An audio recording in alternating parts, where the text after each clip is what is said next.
Assalamualaikum warahmatullahi wabarakatuh. Waalaikumsalam warahmatullahi wabarakatuh. Bismillah, alhamdulillah, assalatu wassalamu ala rasulillah wa ala alihi wa sahbihi wa mawala. La hawla wa la quwwata illa billahil aliyil azim. Teman-teman semua yang dirahmati Allah dimanapun berada, bagaimana kabarnya semua? Semoga Allah subhanahu wa ta'ala senantiasa menjaga kita, melindungi kita, keimanan kita, istiqomah kita hingga akhir nanti. Amin ya rabbal alamin. Jumpa lagi dengan kita, dengan kami di acara Ngopi, Ngobrol Perkara Iman. Ya, langsung dari studio IKMIA Center di 815 South Peachtree Street, North Cross, Georgia. Alhamdulillah teman-teman semua, tema kali ini menarik, yaitu fitnah akhir zaman. Fitnah apakah itu? Fitnah al-ahlas, fitnah as-sarra, dan fitnah duhaimah.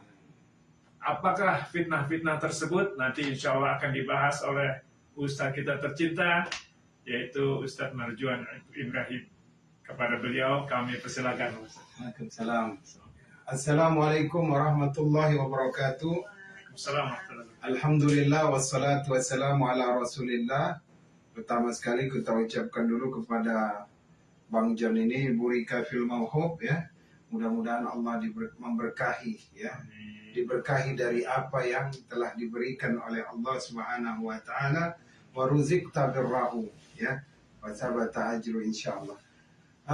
Dalam kesempatan kali ini kita akan membicarakan tentang 3 fitnah yang hadis ini disampaikan oleh Rasulullah pada saat ya menjelang dari selesai subuh sampai maghrib itu sahabat nggak ada yang boleh keluar dari masjid.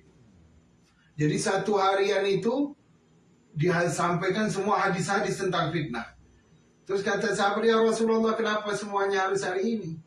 Karena ini hadis tentang keadaan umat akhir zaman.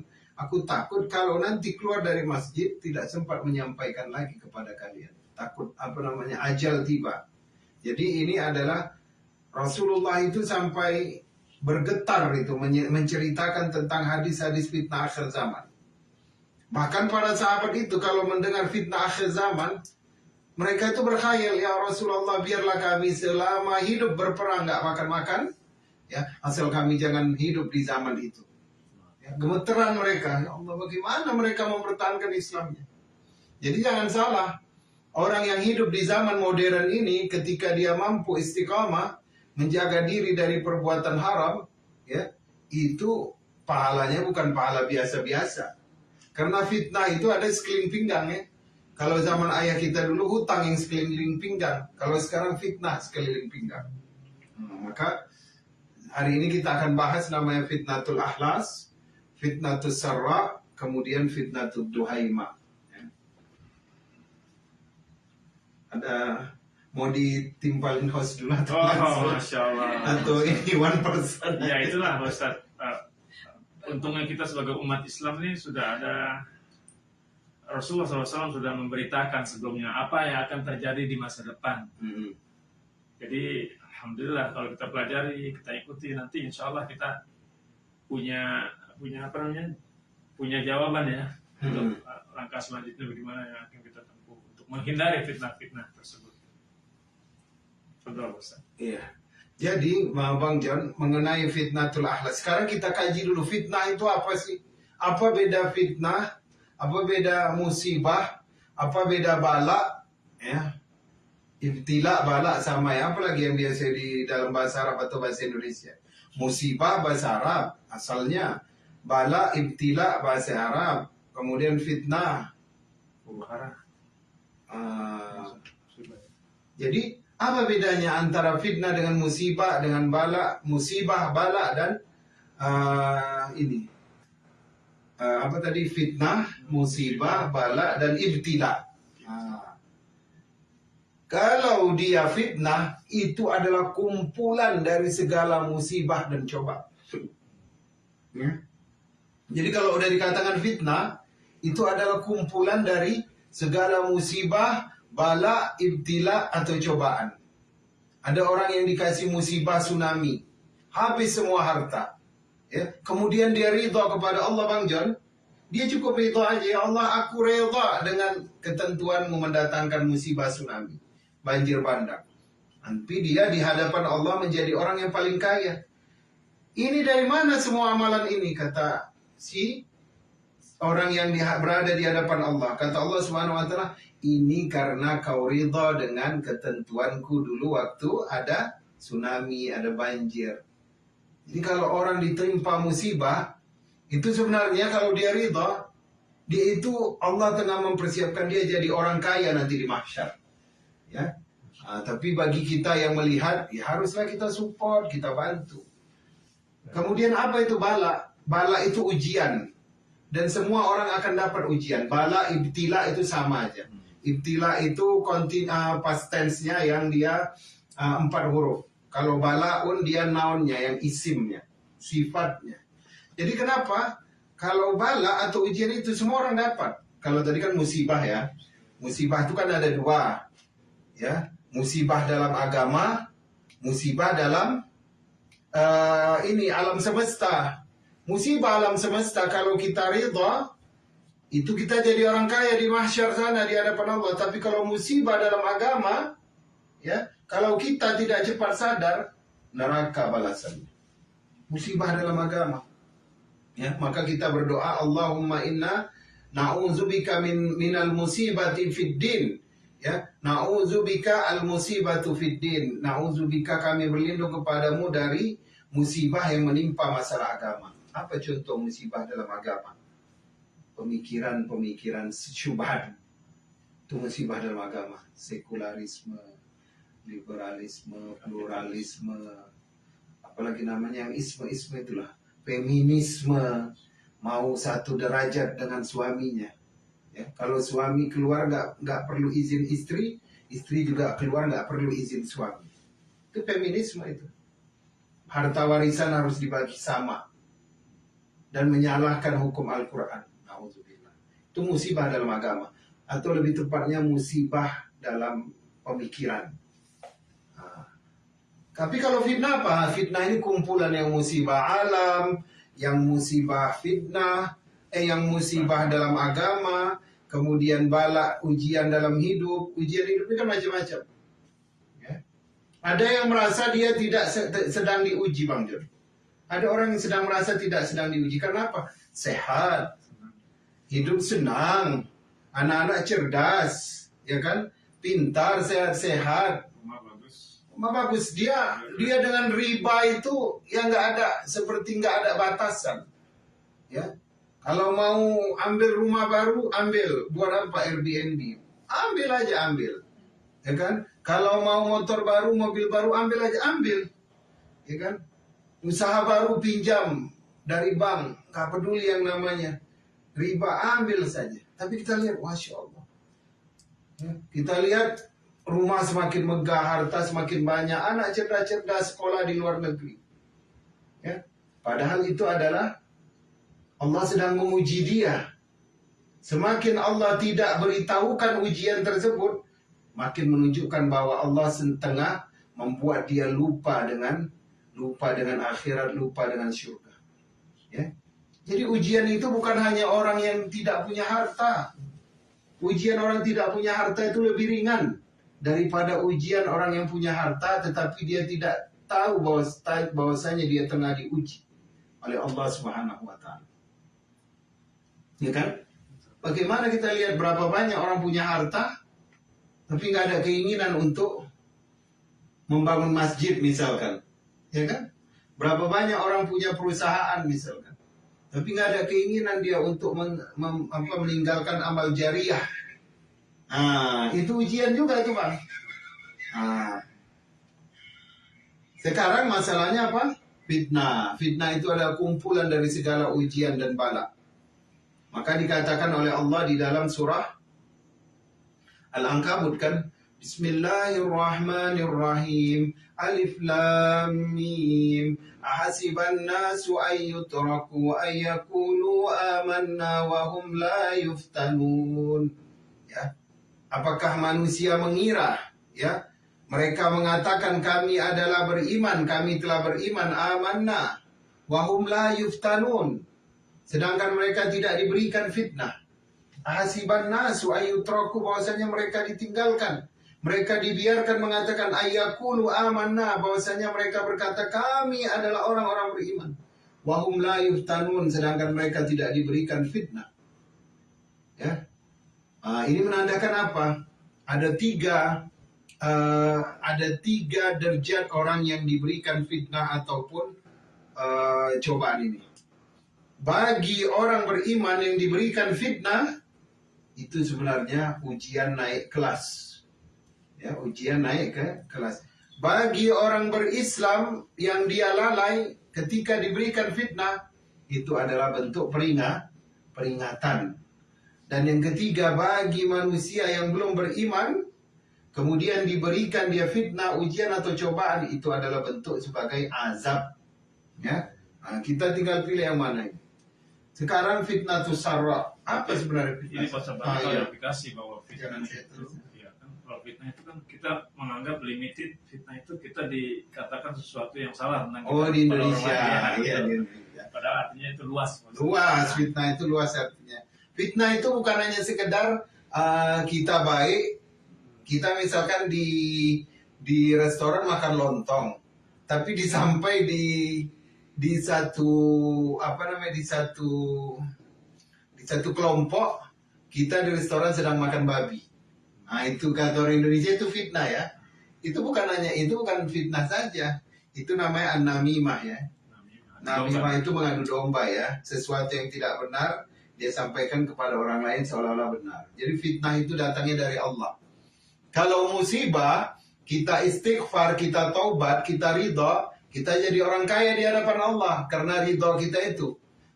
Ibaratnya kalau nyuci baju, kalau dia kena musibah, kalau dia bajunya itu putih, kena noda rendang, kena bumbu rendang, maka cukup dikasih baiklin, pemutih. Tapi kalau dia fitnah, itu emas. Ini emas nih. Emas dikelilingi oleh karat-karat besi. Apakah bisa kita siram air keras itu kemudian emas besinya itu lonyot? Enggak. Harus dibakar dulu. Kalau udah dibakar baru dia berpisah antara emas dengan besi berkarat. Itulah fitnah. Jadi semakin dia merasakan ujian kehidupan di dalam sekarang ini, ujian kehidupan di zaman modern ini, kadang-kadang kita fokusnya kepada harta saja. Padahal ya di luar ujian harta itu banyak yang lebih berat, Mas. Ya. Ujian terhadap anak-anak kita ini nanti bagaimana kita membesarkannya. Ya, di tengah masyarakat global yang tengah mempersiapkan kedatangan Dajjal. Ya, nanti di hadis ini tuh bahkan sampai ada yang orang berzina itu di pinggir jalan. Sampai orang beriman hanya bisa mengatakan, karena dia kalau dilarangnya dilempar pakai batu, dia masuk penjara. Ya paling tidak dia bilang, aduh janganlah pinggir jalan itu, lompat ke pagar pohon pohon pagar tanaman itu, lompat ke sebalik itu, ya. Jangan dinampakkan kali. Seperti itu nanti akan datang zaman. Jadi hadis tentang ini nanti bermuara kepada kedatangan Dajjal ya, persiapan. Memang ini kan hadis untuk persiapan kedatangan Dajjal. Yang pertama kita jadi jangan supaya nggak terlalu dalam sementara saya belum sampaikan hadisnya ya.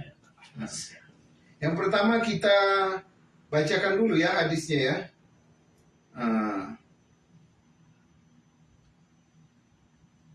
Fitnah itu yang pertama adalah, ini hadis diriwayatkan oleh Imam Muslim ya di dalam kitab sahihnya ya. Yang pertama namanya adalah fitnatul ahlas, yaitu fitnah peperangan dan kelaparan.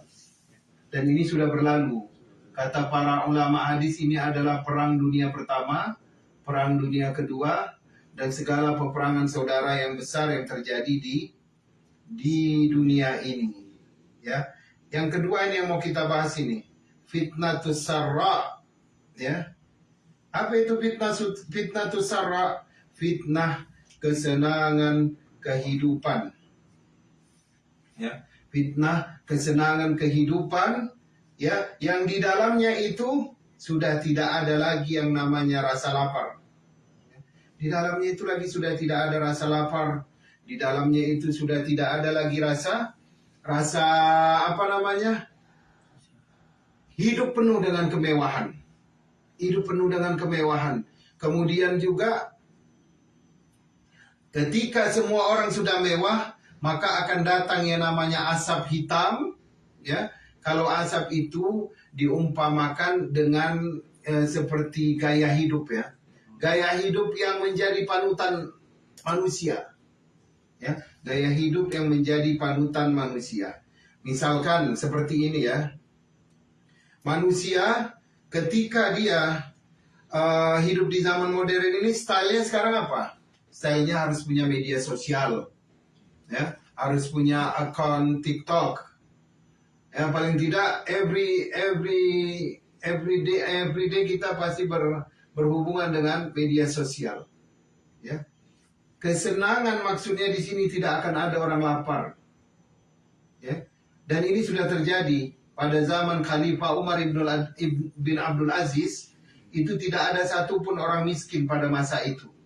Ya. Tidak ada satupun orang miskin pada masa itu, maka Khalifah itu sampai bingung, ya, bagaimana cara membagikan harta-harta pungutan zakat ini. Ya, seperti itu. Jadi asap itu adalah seperti style hidup. Ya, misalkan gini. Dengan adanya kesenangan ini, orang-orang itu lebih suka kumpul itu untuk membicarakan aib orang daripada dia kumpul membaca Al-Quran. Kalau sahabat dulu, misalkan Khalid bin Walid, ya Al-Quran, maafkanlah daku, aku tidak sempat membacamu karena aku disibukkan dengan jihad. Orang dulu gak baca Quran. Kebetulan Khalid dia gak sempat menghafal Al-Quran, ya kan? Jadi dia gak sempat baca Al-Quran, kenapa? Karena sibuk berjihad. Kesibukan itu juga, asap hitam itu terkait dengan kesibukan manusia.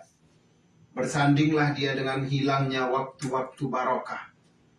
Waktu ba'da subuh zaman sekarang dipakai buat apa? Tidur. Ini kan sebentar. Ya, apalagi bulan Ramadan. Makin berat itu mata. Kemudian waktu ba'da maghrib sekarang dipakai apa? Kalau Sabtu Minggu mungkin masih di perjalanan pulang dari restoran, ya. Pulang dari restoran masih macet. Maghribnya telat. Kemudian waktu ba'dal asar itu dibuat apa?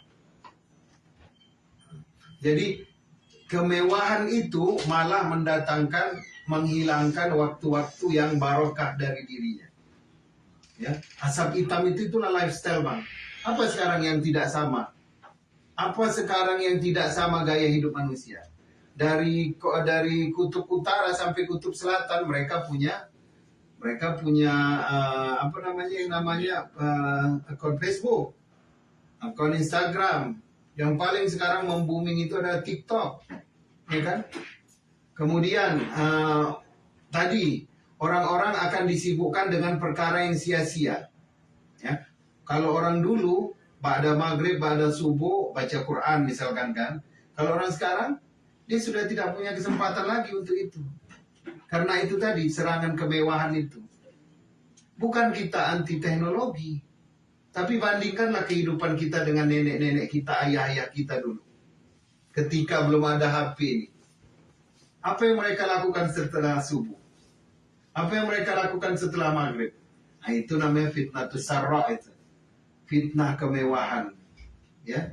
Dan itu nanti keluar dari dua kaki keturunan ahli baitku, kata Rasulullah. Itu nanti keluar dari keturunan, dari dua kaki keturunan ahli baitku. Maksudnya penguasanya itu adalah keturunan Rasulullah SAW. Kalau kata Imam Ibnu Hajar, ini menceritakan tentang dinasti Umayyah dan dinasti Abbasiyah yang mereka hidup terlalu mewah dengan gaji yang besar, dengan tanah yang luas, kemudian dengan negara-negara yang tunduk kepada mereka sangat luas, sehingga mereka begitu kaya raya dan mereka menjadi lalai karena kekayaan itu. Ya, itu di zaman Imam Nawawi. Kalau kita sekarang apakah tidak boleh kita bawa ke dalam dunia kita? Boleh. Justru di sini itu untuk manusia akhir zaman. Jadi bisa berulang-ulang ya? Bisa. Contohnya kan sekarang banyak juga influencer itu keturunan Arab, ya, yang mereka malah menampilkan hal-hal yang negatif. Ya, kan ada itu influencer makeup itu, yang dia makeupnya glamor, tapi ya itu tetangganya, kemudian penduduk Indonesia sekarang itu sanggup nggak itu hidup seperti dia itu, ya? Jadi menunjukkan apa? Menunjukkan bahwasanya Rasulullah SAW itu, ya, Rasulullah SAW itu di dalam berislam tidak melihat keturunanku atau keturunan Abu Bakar atau keturunan Utsman atau keturunan Ali, tidak. Tapi yang Rasulullah lihat itu apabila dia sesuai dengan persepsi Al-Quran, ya, inna dina inna akramakum indallahi atqakum, sesungguhnya yang paling mulia di antara kalian adalah yang paling takwa. Bahkan di hadis itu kalau Rasulullah memang cinta Ahlul Bait, Rasulullah nggak akan katakan bahwasanya salah satu yang membawa fitnah itu adalah keturunannya, keturunan Rasulullah. Ya, kita lihat itu banyak influencer. Buzzer pun banyak sekarang orang Arab, ya kan? Buzzer pun banyak. Jadi ini membuktikan apa? Membuktikan bahwasanya ini benar-benar terjadi. Tapi fitnah kemewahan, fitnah kehidupan yang mudah, ya, itu sangat berat konsekuensinya bagi kita yang hidup di akhir zaman. Contohnya Bang John, dulu anak di bawah umur ini di Indonesia, dia nggak akan bisa jualan bunga rampai. Tahu bunga rampai? Yalah, itu kiasan aja. Kalau sekarang difasilitasi sama aplikasi-aplikasi dari Hong Kong. Kemarin di mana itu, di Tuban itu, berapa ratus anak SMP perempuan sudah tidak virgin lagi. Ternyata mereka jual diri melalui naudzubillah aplikasi. Itu kira-kira kemewahan, kesenangan itu didapatkan menghancurkan akhirnya atau malah memberikan dampak yang positif? Dampak yang positif kan? Dulu nggak ada seperti itu. Maka ketika teknologi ini kita terima secara bulat-bulat tanpa menerapkan akidah yang baik pertama sekali kepada anak-anak kita ini, maka ini akan menjadi berbahaya. Dan ini baru satu yang disampaikan, baru yang di Tuban. Ada ratusan contoh lain, ya, yang disebabkan oleh fitnatus sarra, ya, yang dulu pernah melupakan para khalifah, para sultan-sultan dalam mengurus rakyatnya. Karena mewahnya kehidupan di dalam istana, dinasti Abbasiyah, bahkan di dalam dinasti Umayyah, sampai mereka kolaps kan, diambil alih, diminta mereka Umar bin Abdul Aziz yang mimpin. Kata Umar bin Abdul Aziz, kalau saya yang mimpin, maka seluruh ratu-ratu, putri-putri, ya, sepertiga dari perhiasan mereka diserahkan ke Baitul Mal. Diambil, ya. Yang nggak mau kasih dikirim ininya, pengawal untuk menjemputnya. Ya, akhirnya dinasti Umawi punya modal untuk membuat perputaran ekonomi. Ya, setelah 2 tahun perputaran ekonomi baik, kemudian Baitul Mal penuh dengan hasil dari perputaran tersebut, kemudian rakyat menjadi makmur. Di tahun ketiga sebelum meninggal, dicarilah dari mulai Yaman sampai ke Maroko sana, orang yang berhak menerima zakat tidak ada. Karena kehidupan yang makmur, harta benda itu sampai ke semua rumah, sampai ke semua gubuk. Memang dia tinggal di gubuk, memang dia tinggal di dalam tenda, di tengah-tengah lembah, wadi, tetapi barang pokok itu sampai kepada dia. Dan dia sanggup membelinya. Harga jual kambing itu ada, harga jual susu kambing itu ada. itulah baru namanya pemimpin itu. Ya, bagaimana dia menghadirkan kesejahteraan bagi seluruh rakyatnya. Ya, tidak ada satupun yang berhak untuk menerima zakat pada tahun ketiga Umar bin Abdul Aziz. Akhirnya karena ini berbahaya bagi keberlangsungan dinasti Umawi karena terlalu jujur, akhirnya diracun pelan-pelan. Sebelum 3 tahun menjabat sebagai khalifah, ya, Umar bin Abdul Aziz meninggalkan keluarganya, meninggal dunia. Jadi fitnatus Sarra itu sudah terjadi dan memang menghancurkan sampai kolaps itu dinasti Umawi dan rakyat itu banyak susah. Kenapa? Penyebabnya pemerintahan. Tetapi ketika diambil alih oleh Umar bin Abdul Aziz, dalam waktu 3 tahun rakyat sejahtera. Mereka punya ekonomi yang bagus. Begitu. Jadi fitnah kemewahan ini kalau dilaksanakan dengan baik akan mensejahterakan rakyat, hasilnya baik. Kalau fitnah kemewahan ini disalahgunakan, jadi sengsara gitu. Enggak, maksud saya itu kita diminta berhati-hati. Ya, kalau sudah asarra itu memang sudah buruk dia. Tapi Allah mengutus kepada dinasti Umawi itu Umar bin Abdul Aziz untuk memperbaikinya. Dan kata Rasulullah bahwasanya salah satu fitnatus sarra itu datang dari kedua kaki ahli keturunanku. Maksud Rasulullah apa? Jangan berpatokan kepada dia ahlul bait atau tidak. Jangan. Berpatokan kalau dia bertakwa dia mulia gitu. Walaupun dia seorang misalkan yang ada garis nasabnya sampai ke Rasulullah, tapi kalau perbuatannya seperti Abu Jahal, itu bukan bagian dari keturunan Rasulullah begitu ya. Jadi untuk menetapkan hadis ini memang agak susah ya. Tapi kalau sekarang ini fitnatus sarra itu memang belumlah nampak ya. Masih ada daerah-daerah yang belum makan, masih ada daerah-daerah yang kelaparan, busung lapar ya. Jadi para ulama kontemporer itu mengatakan fitnah kemewahan dan kesenangan hidup ini ada pada bagian teknologi. Mudahnya manusia mengakses teknologi sehingga menjauhkan mereka dari Allah, kemudian menghabiskan waktu-waktu yang barokah dari hidup mereka. Ya, itu dokter Azhar itu, Grand Sheikh Al-Azhar, orang nomor 1 Al-Azhar, HP-nya itu bukan Android. HP yang hanya sekedar terima dan bisa nelpon aja. Karena mereka menganggap ini fitnatus sarra ini. Kalau yang strict gitu ya, dia anggap wah itu. Yang buat akun Facebooknya itu apa? Palsu semua itu, orang yang mencari duit. Misalnya Syekh Ahmad Tantawi gitu. Itu jual ceramah dia kan. Tapi dia nggak ngerti sama sekali. Yang jelas-jelas HP-nya itu dipanggil dan menerima telepon. Nah mereka menganggap teknologi ini bagian dari sarra. Tapi kita tidak bisa juga seperti itu. Karena untuk menjadi pemenang di dunia ini, untuk menjadi pemimpin dunia ini, kita juga butuh teknologi kan. Bagaimana kalau kita tidak update? Bagaimana kita kalau hanya sekedar menggunakan buku, papan, segala macam? Ya, bisa dilibas kita ya dengan robot-robot mereka. Nah, jadi yang paling baik itu menempatkan teknologi itu memang pada tempatnya. Dengan memberi modal dulu kepada anak-anak sih sebenarnya. Modal yang utama itu kan itu, pembekalan tauhid ya. Yang kedua merasa dalam pengawasan Allah, muraqabatullah.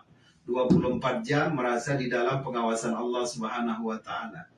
Anak-anak sekarang ini kan terlalu cepat mereka menerima teknologi tanpa ada modal ya. Jadi ketika dia menerima laptop misalkan, dia belum dibekali dengan yang namanya, nak, kamu itu sebenarnya adalah dalam pengawasan Allah Subhanahu wa taala. Segala keburukan yang kau hasilkan dari laptop ini itu tercatat dan akan menjadi timbangan yang buruk, dan itu nanti akan ditampilkan di mahsyar sana. Seperti itu. Kadang-kadang kan kita lupa kan. Ayah mau beli handphone kelas 5 SD. Udah butuh untuk apa ya? Grup. Ya kan misalkan begitu. Tapi kita belum bekali dia. Ya, semuanya bisa bekali sih. Atau mungkin sudah dibekali tapi peer pressure. teman-temannya melakukan itu semua. Berarti memilih lingkungan ya. Lingkungan. Dan itu semuanya juga bergantung dari doa orang tua. Doa orang tua itu yang utama itu ya. Alhamdulillah. Jadi fitnah al-ahlas dan fitnah as-sarra. Nah, selanjutnya ada fitnah.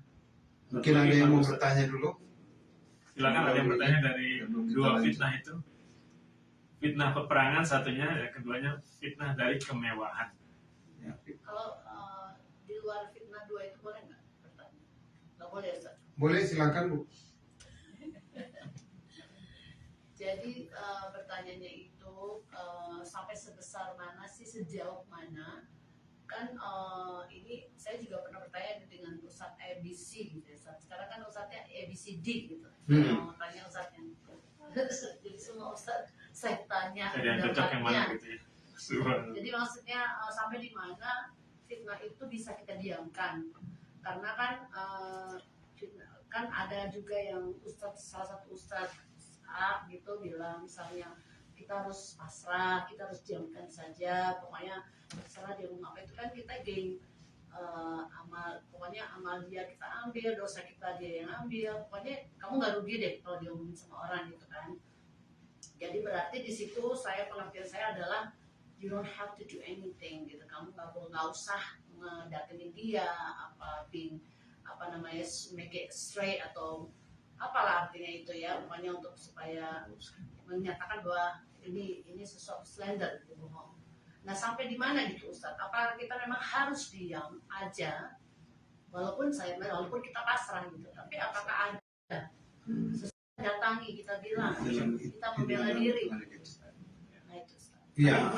Jadi fitnah itu tadi udah kita jelaskan di awal bahwasanya fitnah versi orang Indonesia itu fitnah yang kecil itu, sempit. Sebenarnya fitnah itu adalah kumpulan dari segala musibah, bala dan ibtila. Musibah alam, musibah dalam agama, kemudian ibtila, cobaan hidup, bala juga cobaan yang sifatnya personal. Itu oleh orang Indonesia, fitnah itu kalau kita artikan seperti tuduhan ya. Padahal fitnah itu bukan itu. Itu terlalu kecil kalau kita mengatakan fitnah itu tuduhan. Sebenarnya fitnah itu gabungan yang tadi. Adapun tuduhan, ya, itu namanya seperti an-namimah, yaitu mengadu domba. Orang yang mengadu domba itulah yang ada di hadis Rasulullah melewati pekuburan, kemudian dia mendengar bersama Zaid bin Sabit itu. Kemudian di dalamnya Rasulullah mendengar orang tersebut disiksa, kemudian Rasulullah patahkan ranting, kemudian tusukkan ke dalam kuburan tersebut. Kemudian ditanya oleh Zaid, kenapa ya Rasulullah? Sesungguhnya aku mendengar dua orang yang berada di kuburan ini tengah disiksa. Yang satu karena dia pipis nggak dibasuh, yang satu lagi karena dia melakukan namimah, mengadu domba. Dalam riwayat yang lain dikatakan yang satu dia pipis nggak nutup aurat itu, nampak sama orang. Jadi dia disiksa. Jadi kalau dia buang air kecil nggak ditutup, buang air kecil nggak dibasuh, itu nanti disiksa di dalam kuburnya. Yang kedua pelaku an-namimah. Omongan sana dibawa kemari sehingga orang berantem. Omongan sini dibawa ke sini sehingga orang perang. Itu namanya namimah. Kalau fitnah lebih dahsyat. Fitnah itu diibaratkan oleh para ulama seperti memisahkan emas dari besi yang berkarat. Jadi harus dibakar dia dulu, barulah terpisah antara besi dan emas itu. Kenapa? Karena orang yang diberikan fitnah itu adalah orang yang karena orang yang diberikan fitnah itu, ya, kalau dia lepas daripada itu berarti dia adalah orang yang memang sudah selesai tahap cobaan kepada dirinya, ya.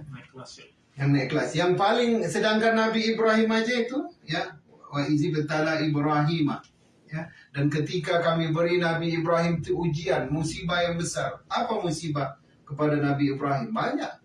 Dibakar, diusir, kemudian diusir dari berapa negeri, dari Babil, dari Syria, dari Palestina, dari Mesir, ya. Kemudian ujian yang paling berat kepada Nabi Ibrahim ketika diminta untuk menyembelih anaknya, putranya satu-satunya. Yang ketika itu beliau belum mendapatkan Ishak itu. Karena umur Ismail itu 18 tahun baru dia dapat saudara namanya Ishak. Jadi kalau fitnah itu, Bu, fitnah itu adalah kumpulan dari segala musibah. Dan musibah kan terbagi dua. Musibah dari alam, seperti gempa bumi, bencana alam, tsunami. Kalau itu diberikan kepada kita, kemudian kita ridho, harta habis kena bencana alam, maka nanti di depan Allah kita diberikan banyak amalan-amalan yang kita tidak perbuat. Kemudian orang itu bertanya, ini dari mana ini ya Allah?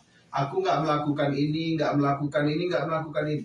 Ini adalah balasanmu ketika engkau ridha, diberikan takdir, ketentuan, musibah di atas dunia. Kalau musibah dalam agama, ini yang mengerikan. Ya, orang yang dapat musibah dalam agama, misalkan apa? Musibah pemikiran, pemikiran syubhat, itu tadi seperti sekularisme, orang sekuler. Pokoknya saya hidup berislam, tetapi saya tidak bisa menerima hukum Al-Quran. Ya, misalkan itu. Yang kedua, feminisme lah, sama lah dengan sekularisme ya. Pokoknya yang materialisme itu segala pemikiran-pemikiran syubhat itu musibah dalam agama. Kemudian musibah dalam agama juga itu menjadikan agama itu seperti apa namanya itu? Ya misalkan seseorang dia minum khamar, dia tahu ini khamar haram tapi dia minum juga. Bagi dia tidak mengharamkan. Itu namanya musibah-musibah dalam agama. Kalau musibah dalam kehidupan itu misalkan dalam keluarga, dalam bermasyarakat, kemudian dalam pekerjaan, ya itu musibah-musibah biasa. Jadi kalau fitnah dalam artian orang Indonesia itu sama dengan tuduhan ya. Tuduhan. Iya, tuduhan yang tidak benar. Jadi sebaiknya memang lebih baik, makin baik kalau di-ignore itu berarti makin baik karena nggak ada ruginya ya. Besar pahala. Insya Allah. Jadi kita harus bedakan dulu itu mana itu fitnah, mana itu tuduhan. Yang dimaksud dengan fitnah itu adalah kumpulan dari cobaan-cobaan berat yang diberikan pada suatu kaum. Jadi dalam satu hari Rasulullah itu setelah sholat subuh sampai maghrib itu tidak memperbolehkan sahabat keluar. Jadi ada puluhan hadis yang disampaikan oleh Rasulullah karena Jibril itu berada di sebelah Rasulullah menyampaikannya. Dan langsung disampaikan oleh Rasulullah. Kata sahabat, bolehkah kami keluar sebentar ya Rasulullah? Jangan, duduk dulu. Karena apa? Karena khawatir kalau besok tidak sempat menyampaikannya. Ya. Dan Rasulullah sampaikan mana yang untuk generasi yang akhir zaman dan mana yang untuk kita sekarang. Misalkan, ya, hadis tentang orang-orang yang kata Rasulullah itu kan ada hadisnya yang nanti akan datang suatu zaman yang orang itu tidak akan bisa lari dari riba. Sekeliling pinggang asal keluar rumah udah riba yang sales riba yang udah nangkring di depan. Halo Pak, ini ada tawaran kartu kredit gitu ya. Udah nangkring di depan. Kita menoleh ke belakang, rupanya di depan kita udah ada juga yang nunggu. Seperti itulah kata Rasulullah. Itu para sahabat itu gemeteran itu. Artinya biarlah kami capek berperang, tapi jangan dihidupkan pada masa itu. Gitu. Ya, biarlah kami hidup sekarang ini berperang. Astagfirullah, berperang maksudnya berjihad saja. Tapi jangan kami hidupkan di masa itu. Para sahabat itu kalau mendengar tentang akhir zaman itu mereka gemeteran loh. Kok bisa orang-orang beriman itu tahan dengan ujian seperti itu? Makanya orang beriman yang hidup zaman sekarang ini, kalau dia istiqomah, kalau dia pegang, itu pahalanya besar. Pahalanya besar, karena para sahabat itu nggak mau kalau dihidupkan di zaman kita ini, nggak mau. Para sahabat itu. Kan itu termasuk hadis yang satu hari itu, ar-rashi wal murtashi binnar. Ya, yang menyogok dan yang disogok di dalam neraka. Pada waktu itu di kalangan penduduk Madinah nggak ada itu kelakuan seperti itu. Tapi kata Rasulullah nanti akan datang suatu kaum yang dimana kalian keluar di situ maka akan ada orang yang memberikan harta ya untuk kepentingan hajatnya.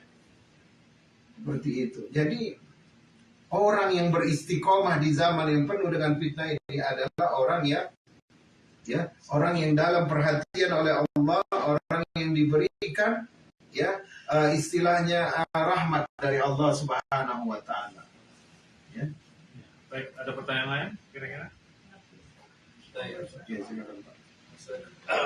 Kapan saya baca di surat Ali Imran terakhir itu bahwa orang baik orang yang muslim atau yang bukan itu akan selalu diuji. Orang yang yang tidak beriman, dia tidak merasakan itu, tidak merubah apapun. Tapi kalau orang muslim, dia akan waspada dan menganggap ujian itu sebagai upaya dia untuk lebih kembali ke Allah.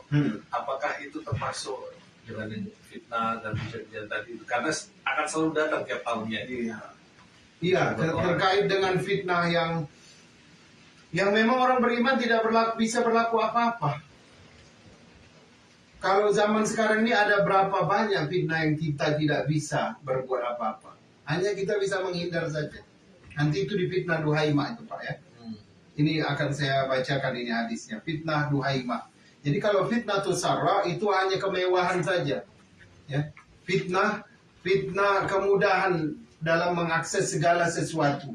Ya, mengakses harta, mengakses informasi. Ya, orang sekarang mau beli kan main tap aja ya. Tap biasa. Ya kan? Orang beriman bisa apa? Nanti akan ada kalanya fikih jual beli itu memang sudah tidak diperlukan lagi. Kalau fikih jual beli itu kan emas, alat belinya dinar kan. Kemudian yang diambil itu kan tidak ada cacatnya, tidak ada aibnya. Bagaimana sekarang dengan jualan-jualan online itu? Yang semuanya jual kucing dalam karung. Ya kalau di Amerika ini bagus ada jujur. Di Indonesia itu dia pesan baju untuk ibu-ibu yang sampai baju untuk anak bayi. Tapi gambarnya sama. Ya kan? Seperti itu. Di mana akadnya itu? Di mana ketakutannya menjual barang yang beraib itu? Seperti itu. Ya mereka bukan jujur, mungkin ada sistemnya ya. Ada berjualan tanpa barang juga. Kan dia jual online tuh nggak ada barangnya. Dia dropshipping dari Cina. Yang dia jual tuh nggak ada barangnya. Oh iya, berarti dia hanya agen ya? Ya cuma ngasih gambarnya gitu aja. Jadi orang jual tapi nggak ada barangnya nyata. Kan nggak boleh juga ya. Betul. Ya, yang kedua ya nggak ada barangnya. Tidak ada barang. Yang kedua yang ini yang untuk makan pay later. Oh iya. Ya kan? Kata Rasulullah nanti pada satu akhir zaman itu, ya manusia itu hidup dalam hutang.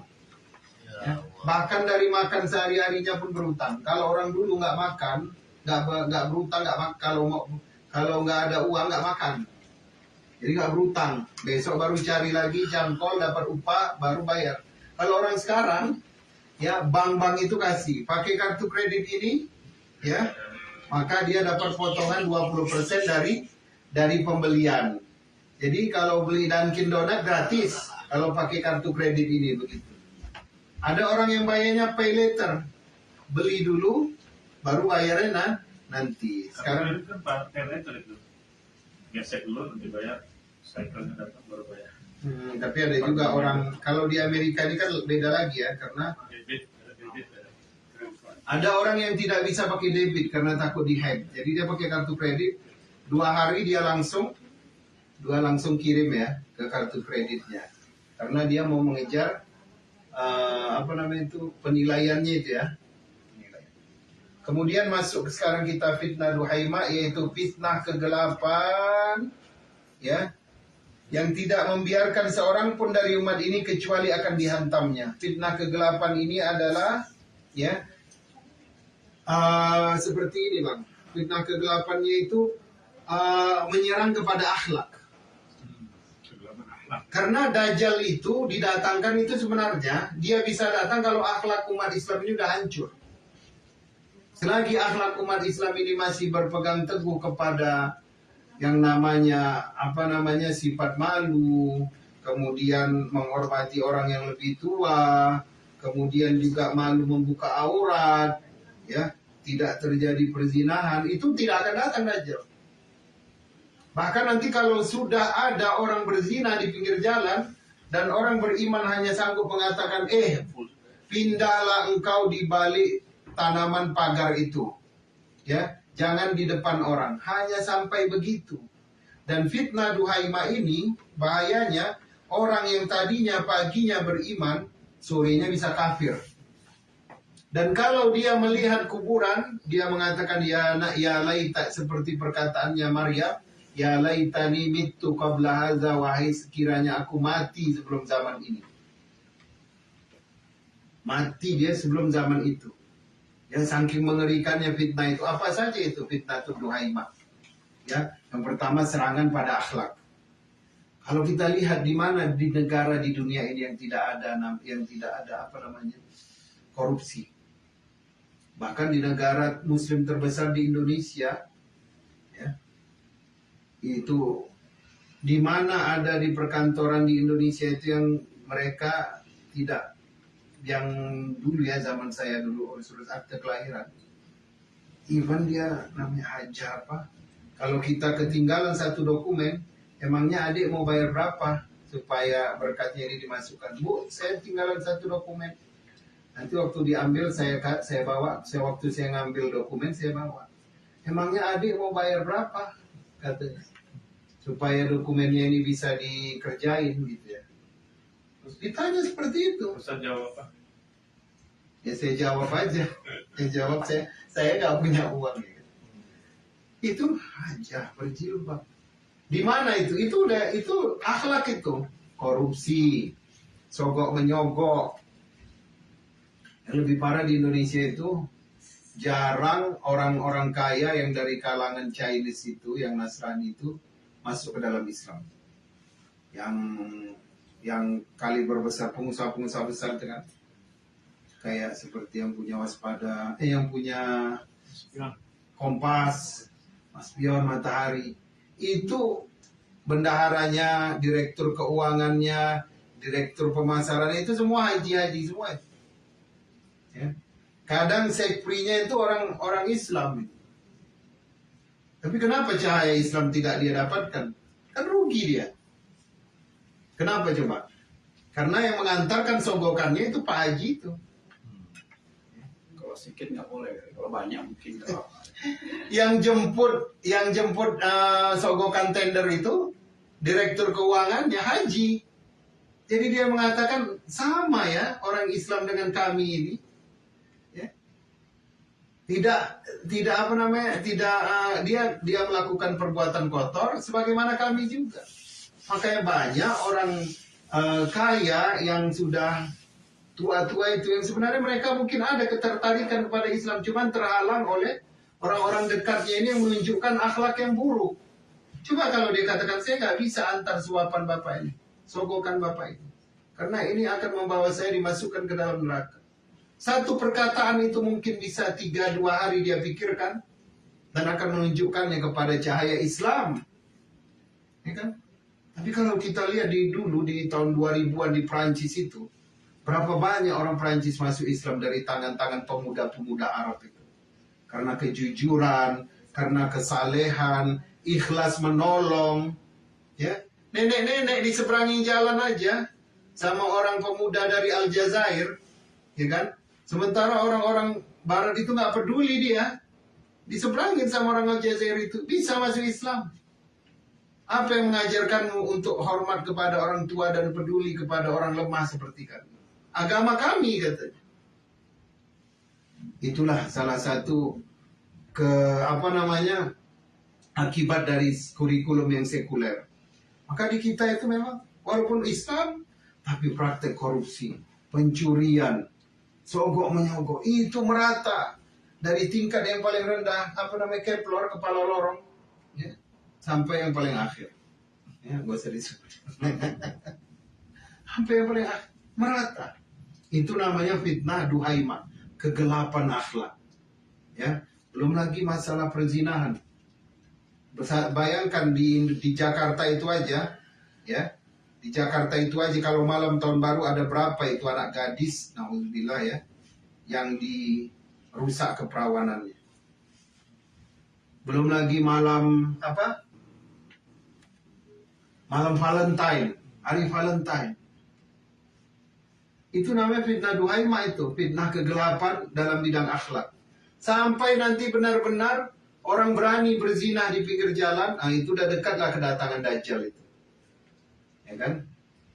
Misalkan sekarang tidak ada yang bisa melawan LGBT karena setiap instansi dibayar dari dari foundation di barat ini.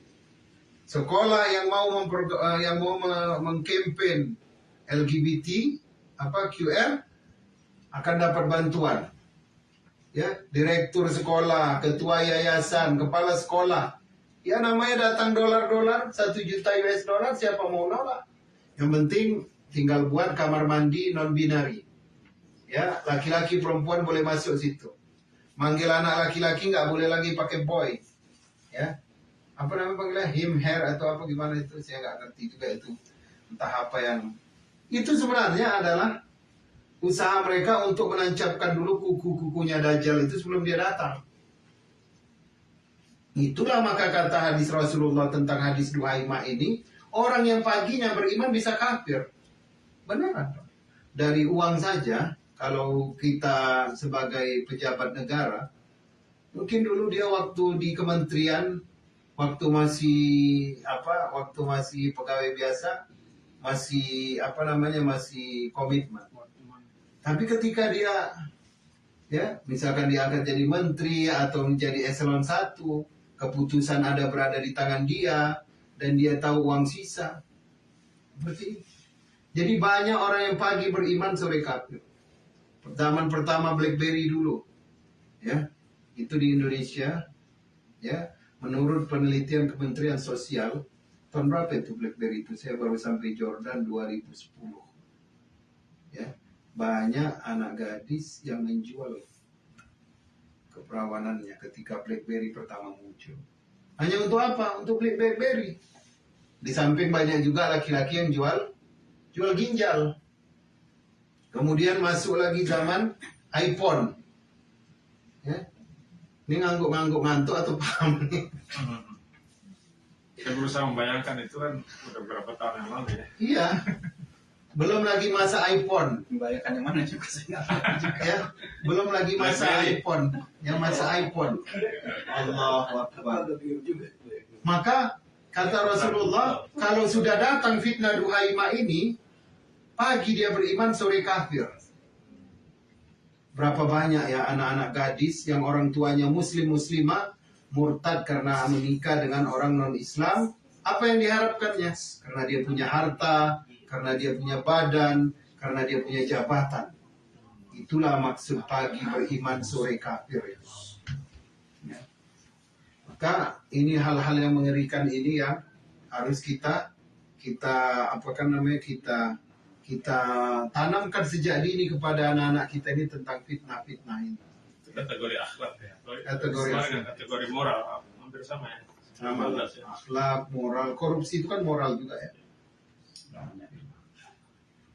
Terus ada juga fitnah ekonomi, itu termasuk apa tuh? Fitnah ekonomi mungkin disarok tadi ya. Fitnah ekonomi itu disarok karena sekarang ini kan yang menguasai kita ini kan kapitalisme, ya kan? Di Indonesia lagi coba kita lihat, itu retail kan sudah hancur, ya, dengan adanya retail yang corporation itu, ya, yang nggak perlu kita sebutkan namanya, yang bajunya ada kuning ada merahnya itu. Itu dari retail lokal itu hancur. Jadi semuanya orang harus berutang ke bank untuk membuat sesuatu yang baru. Ya, ini saya rasa kita ini sudah masuk ke dalam zaman fitnah ad-duhaima, ya. Nah, tinggal kita belum melihat lagi ya di Indonesia itu, naudzubillah ya Allah. Tapi kalau di barat-barat ini kan sudah biasa ya orang peci-peci di pinggir jalan. Ya, alhamdulillah. Atau peci-peci. Masya Allah. Teman-teman semua, sangat menarik nih tema kita, yaitu fitnah akhir zaman, al-ahlas, as-sarra, dan fitnah duhaima. Nah, teman-teman semua, apakah dalam ulasan kita kali ini ada pertanyaan? Silakan jika ingin bertanya bisa lewat Facebook, komen, atau langsung di studio. Silakan. Pak Gandhi, silakan jika ada pertanyaan dalam bahasan ini. Fitnah itu apa lebih kejam dari nggak fitnah? pasti ya. Bagaimana caranya supaya kita tidak bersangkut dengan masalah itu, dan bagaimana caranya kita istiqomah untuk menjauhi dari masalah fitnahnya itu. Kadang-kadang kan ya mau fitnah dunia, mau fitnah ucapan, mau fitnah segala macam itu kan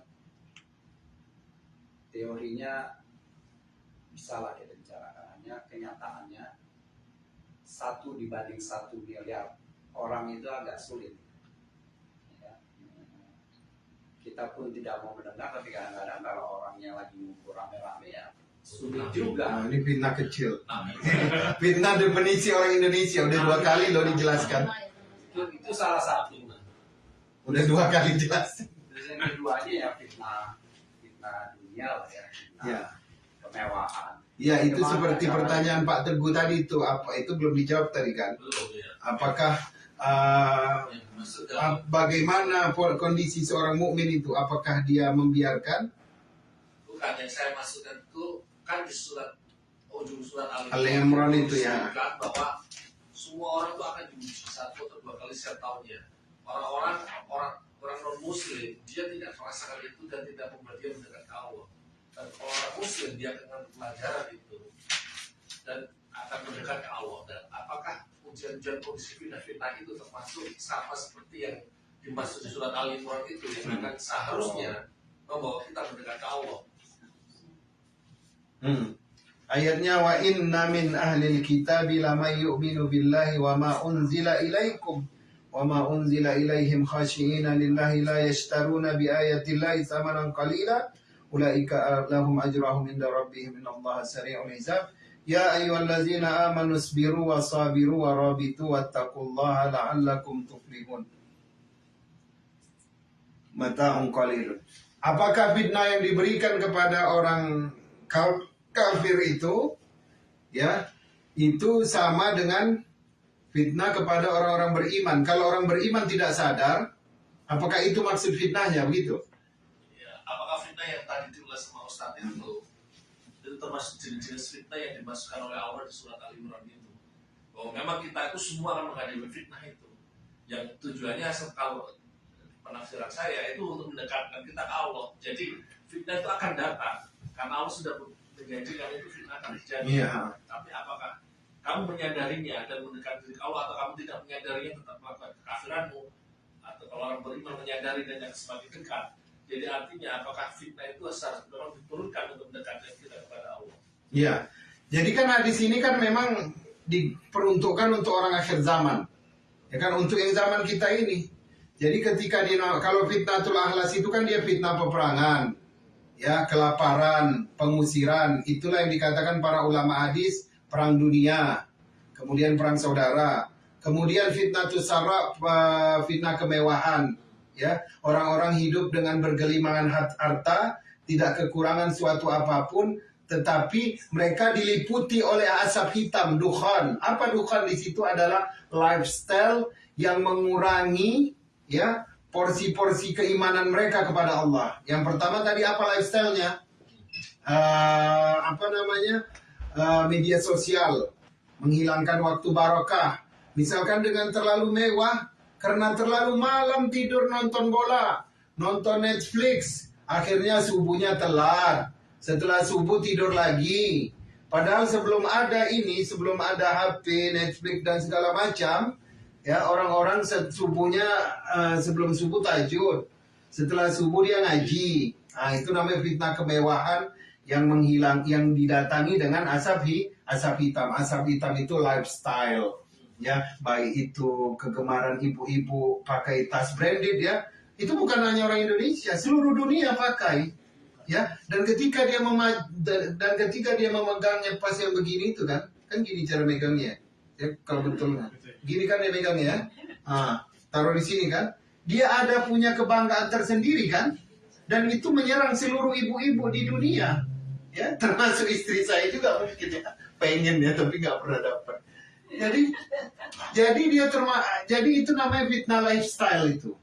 kemewahan itu bukan dibawakan untuk bagaimana supaya duit aku ini sampai di Afrika. Kemarin aku lihat mereka ngaji itu di dalam sebuah tempat yang terbuat dari kayu-kayu dan lantainya itu kerikil. Tapi mereka menghafal Quran di situ. Ya. Sementara di tempat yang lain orang membuat tempat yang mewah, tetapi anak-anaknya tidak menghafal Quran di situ. Ada AC lagi ya, tambah lagi AC extension lagi ya, tambah lagi kipas. Ya, tapi tidak mendatangkan orang untuk datang.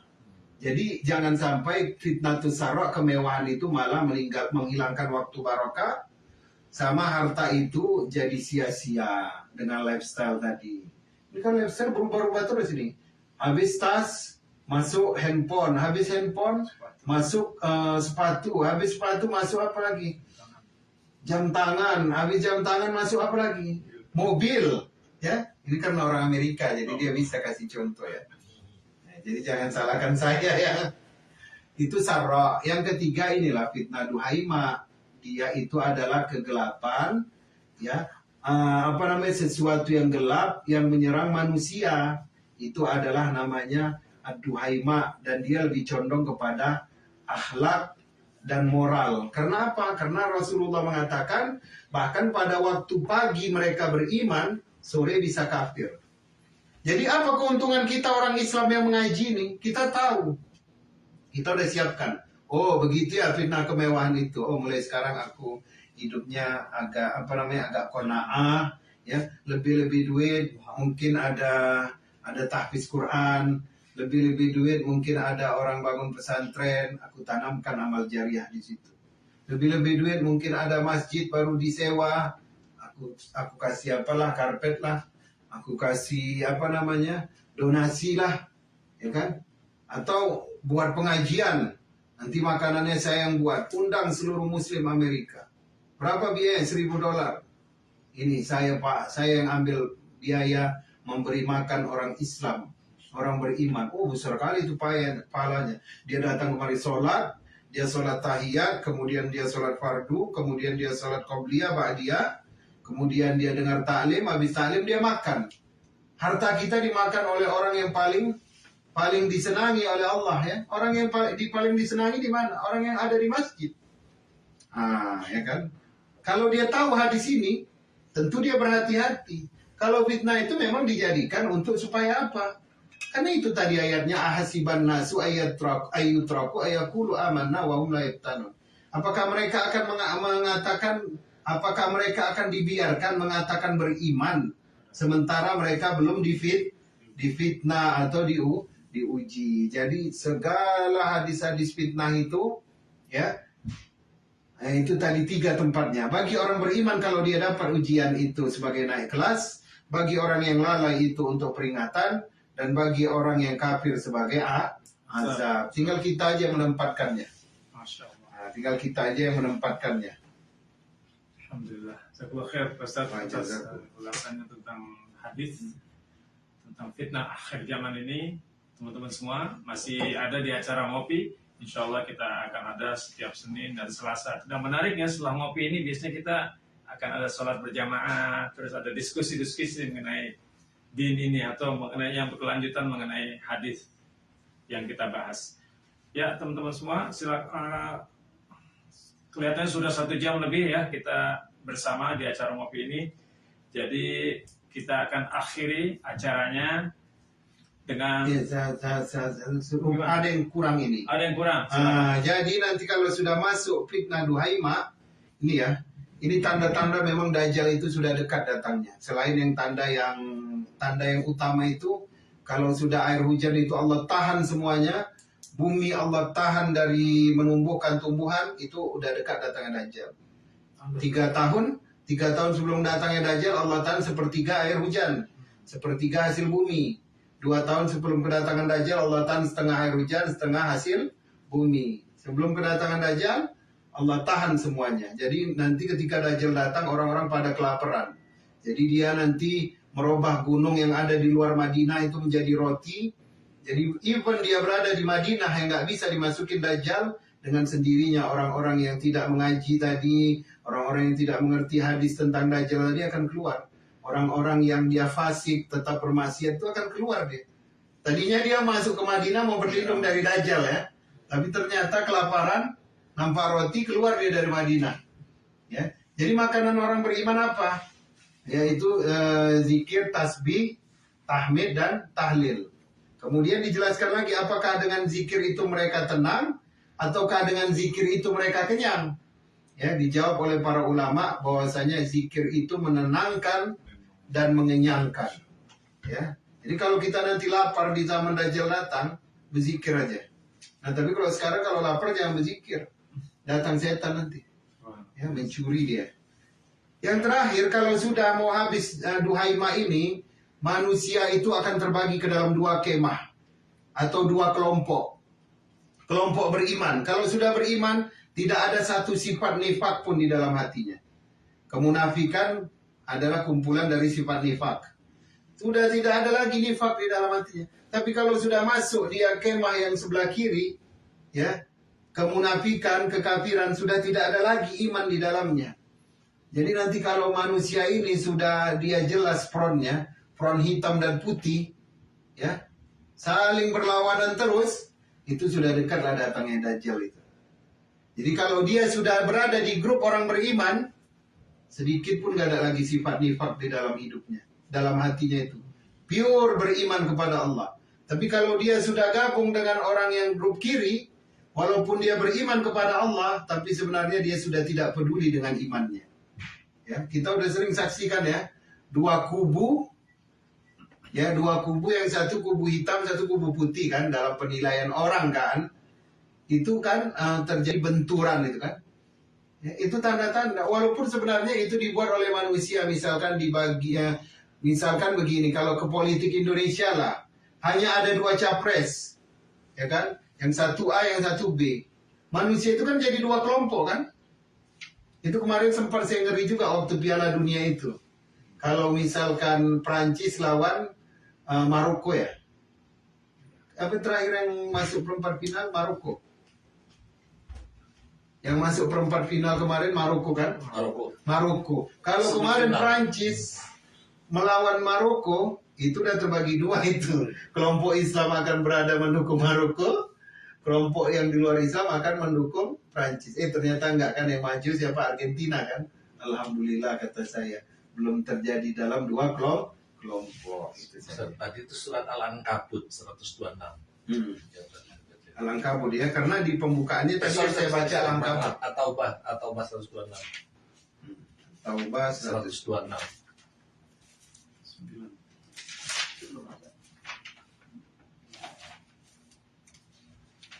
Coba kita baca ya. Itu tadi saya dicari dia limpah. 126. أولا يرون أنهم يفتنون في كل عام مرة أو مرتين ثم لا يتوبون ولا هم يذكرون. Oh, kalau ini karena dia dikatakan kemudian dia tidak bertaubat, berarti itu fitnah yang terkait dengan fitnah-fitnah hariannya, fitnah-fitnah maksiat. Karena di sini dia tidak bertaubat. Adapun hadis tentang fitnah Sarra, fitnah Dalas, fitnatul Duhaimah, ini terkait dengan sejarah, ini terkait dengan umat Nabi Muhammad harus berhati-hati, ini terkait dengan umat Nabi Muhammad harus melihat tanda-tanda dari kedatangan Dajjal itu. Tapi kalau ini dikatakan apakah mereka tidak memperhatikan bahwasanya mereka diuji setiap tahunnya, ya, sekali atau dua kali, kemudian mereka tidak bertaubat. Jadi mereka pelaku fitnah. Beda ya dengan hadis tadi. Kalau hadis tadi itu dia lebih condong kepada informasi. Ya, dan supaya berhati-hati loh. Kalau kamu sudah masuk, kalau kamu sudah lihat yang begini, berarti kamu sudah masuk pada zamannya. Ya, terus resep untuk melewati ujian itu, bagaimana kita menyikapi itu semua? Yang hadis atau yang di Al-Quran? Yang hadis tadi itu. Yang di hadis kan dan banyak ada fitnah macam-macam tadi itu. Dan kita kan harus melalui ini. Kita sekarang ini kalau saya rasakan sudah di zaman itu. Nah, apa itu kira-kira yang harus kita pegang supaya kita selamat melalui masa-masa fitnah. Ada di penutupnya tadi, karena manusia ini nanti akan dijadikan dua kelompok kan, dua tenda. Tenda orang beriman kalau dia sudah masuk di situ, satu titik pun nggak ada lagi kemunafikan. Tapi kalau dia sudah masuk tenda yang di kiri, satu titik pun lagi tidak ada keimanan di dalamnya. Jadi kita sekarang ini mulai ya memilih teman untuk beristiqomah, kelompok untuk beristiqomah. Memang nggak apa-apa. Memang udah sunnatul hayatud dunia. Sunnah kehidupan dunia itu kita harus memilih kelompok memang. Bukan kita mau mengeksklusifkan diri. Tapi kalau lagi di zaman ini kita sudah pilih teman, kita sudah pilih komunitas. Tapi yang namanya gaung dakwah itu nggak boleh kita batasi. Tetap harus menyeberang. Tidak boleh memutuskan. Jadi ada dua ini tadi yang saya lihat ya. Jadi kita itu untuk selamat itu kita harus bergabung dalam kelompok, dalam jamaah yang bisa saling menguatkan orang yang beriman. Ya, karena ditutup dalam kelompok tadi. Ya, kalau kita ikut ya kelompok yang satunya itu tidak akan selamat tentunya ya. Tapi bagaimana dengan kondisi saat ini banyak yang abu-abu. Jadi kita ini orang masjid juga, pelaku riba juga, pelaku ya hal-hal yang harus ditakutkan. Harus dibedakan antara maksiat dengan, karena kalau riba itu maksiat dan dia itu memang tetap dihitung sebagai orang berislam ya, tapi belum sempurna imannya karena dia belum mengambil seluruh hukum Al-Quran. Yang dikatakan beriman itu kan dia mengambil seluruh hukum Al-Quran full kan ya, apa. Jadi bagaimana caranya? Kalau riba itu lain soal, itu maksiat dia. Tetapi ketika dia bergabung dengan orang-orang yang beriman, itu tidak boleh ditolak. Atau istilahnya justru dengan diajaknya dia bergabung dalam kelompok itu, ya menjadikan dia sebagai orang yang berilmu. Kadang-kadang dia riba mungkin karena jahil, karena ilmu, nggak tahu bahwasanya itu adalah mengajak perang kepada Allah, kan seperti itu. Nah, tapi pada akhirnya orang yang menolak itu akan tetap keluar. Walaupun sebagaimana kita tahan kakinya, kita ikat kakinya, kita pegang tangannya, dia akan tetap keluar. Apa kata Rasulullah? Jaga istri kalian, jaga anak-anak perempuan kalian, karena mereka lah nanti yang paling banyak menyambut datangnya Dajjal. Bahkan Rasulullah suruh ikat istri-istri di rumah itu. Anak-anak itu suruh digari kakinya, supaya mereka tidak terkena fitnah Dajjal. Jadi apa? Jadi selagi ini kan kita Dajjal masih lama, tapi kita udah merasa fitnah akhlak, ya kan? Fitnah tusarra, duhaima asar akhlak sudah lama. Sekarang ini yang kita hadapi ini duhaima. Begitu banyak orang pagi beriman, sore kafir. Bisa jadi itu hanya pengibaratan. Pagi dia istiqomah, sore dia sudah bertolak belakang dengan keistiqomahannya itu. Ya, dulu bersama, sekarang berpisah. Ya, kalau dikaitkan kan banyak lah kan. Kan itu hadis yang 7 orang yang mendapat naungan dari Allah, 7 golongan. Salah satunya orang yang bersama karena Allah, berpisah karena Allah. Berpisah dia karena mau meninggal. Ya, nggak mungkin dia tinggalkan perkara yang baik. Ya, dia tinggalkan perkara yang baik, dia tinggalkan persahabatan dan perkara yang baik. Itu namanya dia berpisah bukan karena Allah, tapi berpisah karena nafsu, kepentingan dunia dan lain macam sebagainya. Itu kita harus hati-hati ya. Berat juga ya fitnah akhir zaman. Iya, berat. Sampai nanti kita 2 kelompok. Semoga kita semua terhindar dari fitnah akhir zaman. Amin ya Allah. Teman-teman semua, terima kasih Ustaz atas kajiannya. Mohon maaf atas segala kekurangannya. Adalah sama-sama kita tutup kajian kita, ngopi kita ini dengan membaca kafaratul majlis. Subhanakallahumma wa bihamdika asyhadu an la ilaha illa anta astaghfiruka wa atubu ilaik. Terima kasih teman-teman semua. Assalamualaikum warahmatullahi wabarakatuh. Waalaikumsalam.